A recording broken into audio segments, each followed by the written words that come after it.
En esta foto se ven 5 mujeres y un hombre. Algunas de las mujeres sonríen con desdén, otras parecen aburridas y de algún modo todas dan la impresión de estar sentadas en este banquillo de los acusados porque quizá robaron algún objeto pequeño en una tienda o fueron sorprendidas viajando en transporte público sin billete. Pero las apariencias engañan enormemente. Las mujeres que ven aquí no solo mantuvieron relaciones con oficiales nazis, ellas mismas fueron algunas de las mayores criminales femeninas de toda la era nazi. Y están sentadas en este banco porque están a punto de ser condenadas públicamente a muerte. En este video les presentaremos los destinos extremadamente duros y brutales que sufrieron las mujeres más famosas y más infames del nazismo, mujeres como Ilse Koch, por ejemplo. Como esposa de Karl Otto Koch, el comandante del campo de concentración de Buchenwald no solo era consciente de los crímenes, sino que fue ella misma una autora activa.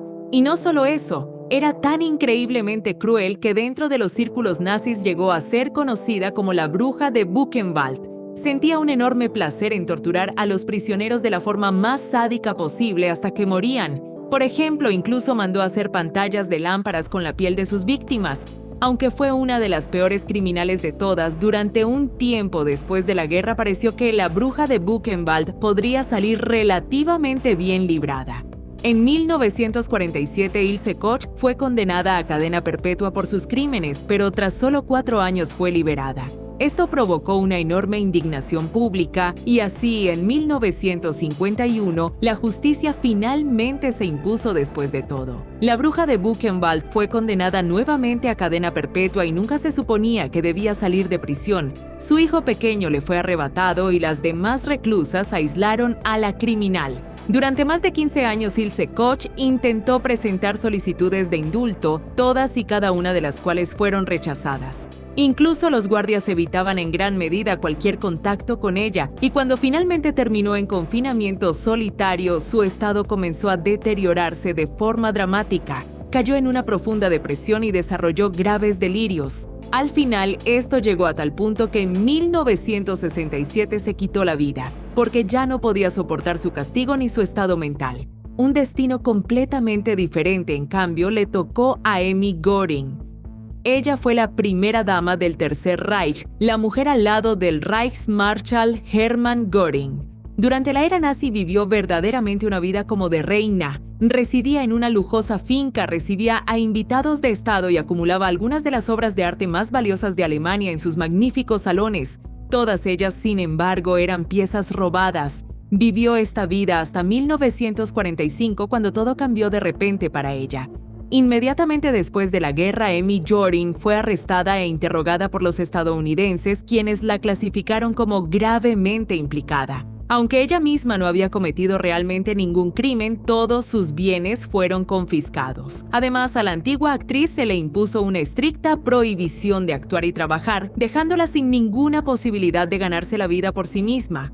Como resultado, Emmy Göring acabó viviendo en completa pobreza en un diminuto apartamento en Múnich y dependía de donaciones de unos pocos simpatizantes que aún le quedaban. Según los vecinos, rara vez salía de su vivienda hasta su muerte en 1973 y apenas tenía conocidos. Y cuando hablaba con alguien se dice que nunca mencionaba la época nazi, y mucho menos a su famoso marido. Ahora volvamos una vez más a esta imagen y a uno de los capítulos más brutales de la justicia de posguerra, el juicio de Stutthof. En el juicio de Stutthof, las guardianas del campo de concentración de Stutthof, en Polonia, fueron condenadas y aunque en la foto parecen inofensivas, estas mujeres se encontraban entre las nazis más crueles de todas. Wanda Klaff y Jenny Barkman, por ejemplo, eran conocidas en el campo por disfrutar torturando a los prisioneros de formas particularmente crueles. A Jenny Barkman le gustaba utilizar una fusta para golpear a los prisioneros, especialmente a mujeres débiles y niños, y seleccionar a los prisioneros que enviaría a la cámara de gas, supuestamente, cito, le producía un gran placer. Incluso durante el juicio declaró que realmente había disfrutado de lo que hizo, y sus compañeras, que en ocasiones eran igual de crueles, no mostraron ningún remordimiento durante el proceso de Stutthof. Precisamente por eso, el juez del Tribunal Penal Especial polaco no mostró absolutamente ninguna clemencia con las mujeres. Debido a la gravedad de sus crímenes y a su total falta de arrepentimiento, todas las guardianas fueron condenadas a muerte en la horca. El método de ejecución también fue impactante. La ejecución tuvo lugar públicamente el 4 de julio de 1946 y miles de espectadores se reunieron en la colina de Stolzenberg, cerca de Danzig, para presenciarla. Lo que siguió fue un espectáculo casi medieval. Las mujeres fueron colocadas en las plataformas de camiones, se les colocaron las sogas alrededor del cuello y luego los camiones simplemente se alejaron. Continuamos con un caso que todavía hoy conmociona a la gente porque la autora era increíblemente joven. Aunque Irma Grese tenía solo 22 años al final de la guerra, ya se había ganado una reputación horrible como la llamada hiena de Auschwitz. Irma Grese trabajaba como guardiana en un campo de concentración y estaba impulsada por un sadismo sin fondo. Torturaba brutalmente a los prisioneros física y psicológicamente, les soltaba perros y disfrutaba viendo sufrir a sus víctimas. De hecho, incluso ordenó que se realizaran operaciones con cuchillos sin esterilizar y sin anestesia, simplemente para poder observar a las víctimas gritar de dolor. Cuando la joven de 22 años fue arrestada después de la guerra y llevada ante un tribunal, se comportó de manera desafiante y arrogante durante el juicio y parecía no comprender lo que la esperaba. A pesar de su corta edad, los británicos no le mostraron ninguna misericordia. La hiena de Auschwitz fue condenada a muerte en la horca y ejecutada el 13 de diciembre de 1945 en la prisión de Hamelin. Por cierto, su ejecución fue muy inusual. Se dice que su última palabra fue «rápido», y su verdugo afirmó más tarde que ella se había mostrado extrañamente tranquila antes de su muerte. A continuación pasamos a Dorothea Binz. Era la esposa del miembro de las SS Franz Hössler y guardiana en el campo de concentración de Ravensbrück. Allí Binz era responsable de entrenar a las guardianas. Disfrutaba teniendo poder sobre la vida y la muerte y abusó de innumerables mujeres.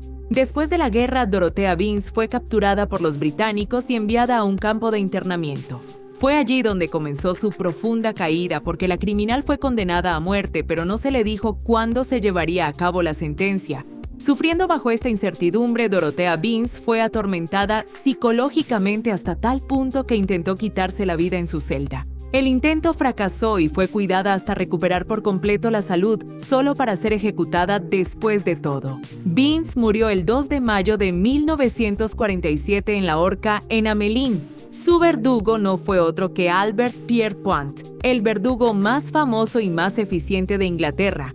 Pierrepoint acabó con la vida de muchos de los nazis de más alto rango y su propia vida también fue bastante inusual. Por ejemplo, ya de niño quería convertirse en verdugo y más tarde, junto a su trabajo como ejecutor, también trabajó en un pub.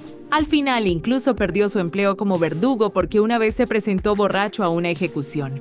Ahora volvamos al destino de Margarete Himmler, la esposa del Reichsführer de las SS Heinrich Himmler. Antisemita convencida, se benefició durante toda la era nazi de la posición de su marido y llevó una vida despreocupada. Sin embargo, después de que Heinrich Himmler se quitara la vida al final de la guerra, todo iba a cambiar de manera fundamental. Margarete Himmler fue delatada a los estadounidenses por antiguos camaradas de las SS, y estos no le mostraron ninguna misericordia. La sacaron a la fuerza de su escondite y la llevaron a un campo de internamiento. Estos campos eran una especie de centros de recogida que los aliados establecieron para reunir a los nazis en un solo lugar antes de llevarlos a juicio, aunque las condiciones en estos campos no eran en absoluto comparables con lo que los prisioneros tuvieron que soportar en los campos de concentración nazis. Margarete Himmler, sin embargo, lo veía de otra manera. Describió su encarcelamiento como cruel, aunque está demostrado que fue tratada con normalidad y fue liberada tras poco más de un año. Lo perturbador fue que Margarete Himmler continuó viviendo mentalmente como si todavía estuviera en el nacionalsocialismo.